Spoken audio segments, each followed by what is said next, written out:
আসসালামু আলাইকুম ওয়া রাহমাতুল্লাহি ওয়া বারাকাতুহু। বন্ধুগণ, কেমন আছেন সবাই? আশা করি ভালো আছেন। অনেকদিন পর আবার নতুন করে একটি ভিডিও নিয়ে হাজির হলাম। মনের মধ্যে অনেক কষ্ট, এই জন্য আমি ভিডিও ছাড়ি না। তবে আমি যদি কখনো ভিডিও ছাড়ি, ভালো কোনো তদবির আমি দেব। তা না হলে আমি ভিডিও করার আমার সময়ও নাই, আমার ইচ্ছাও নাই ভিডিও করার। কারণ অনলাইনে এই ইউটিউব জগতে বিভিন্ন বাটপার সিটারদের ভরে গেছে। তবে যাই হোক, আমি আমার কথাগুলো বলে দ্রুত শেষ করে দেব।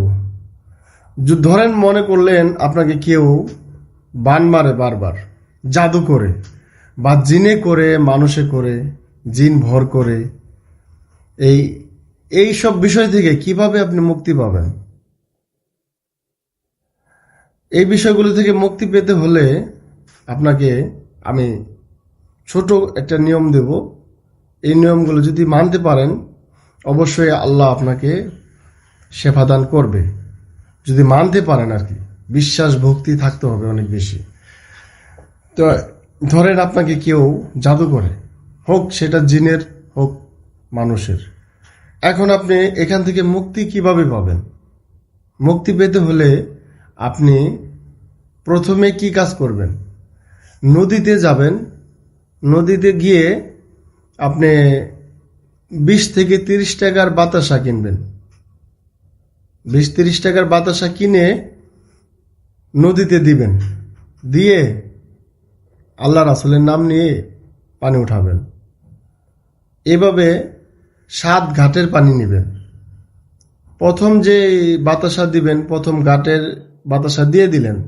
পরে যে আরো অন্য অন্য ঘাটে থেকে পানি নেবেন, ওই ঘাটে আর আপনার বাতাসা দিতে হবে না, প্রথম ঘাটে দিলেই হবে। তো 7 ঘাটের পানি আপনি জোগাড় করে আনলেন, যে কোনো একটা ভালো ভান্ডের মধ্যে রাখবেন।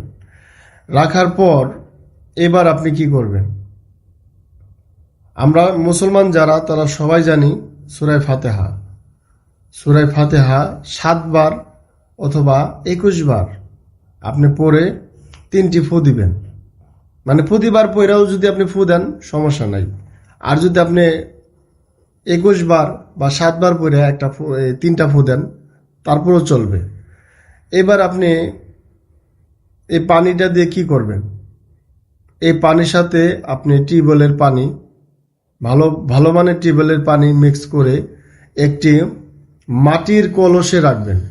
রাখার পর সেই কলসের মধ্যে 7টা ধান, 7টা দুবলা, 7টা তুলসী পাতা আপনি দিবেন। দেওয়ার পর যদি পারেন 5-6 ফোঁটা কাঁচা গরুর দুধ দিবেন, 5-6 ফোঁটা দিয়ে ওই কলসটাকে আপনি ঢেকে রাখবেন। কোনো একটা কলসের ঢাকনা কিনে আনবেন, ঢেকে রাখবেন এবং লাল গামছা দিয়ে কলসের মুখটা বেঁধে রাখবেন। এবার আরম্ভ করবেন, গোসল করা আরম্ভ করবেন। শনিবার অথবা মঙ্গলবার থেকে শুরু করবেন। গোসল করতে হবে আপনার 12টার আগে। 12টার আগে গোসল করে, এখন গোসল করতে হবে, নিয়মটা আমি বলে দিচ্ছি। গোসল করতে হবে 12টার আগে। ধরুন 10টা বাজে আপনি গোসল করলেন, ওই কলস থেকে অল্প কিছু পানি নেবেন আর বালতির মধ্যে বাকি অন্য পানি রাখবেন। ওই বেশি পানির মধ্যে ওই কলস থেকে অল্প পানি নিয়ে মিক্স করবেন, পানির মধ্যে মিক্স করে সেই পানি দিয়ে আপনি গোসল করবেন। নতুন একটি সাবান দিয়ে গোসল করবেন, যে সাবান শুধু আপনিই ব্যবহার করেন, আর কেউ ব্যবহার করতে পারবে না। এইভাবে আপনি 7 দিন বা 14 দিন বা 21 দিন ব্যবহার করলে আপনি কিন্তু আল্লাহর রহমতে সুস্থ হবেন।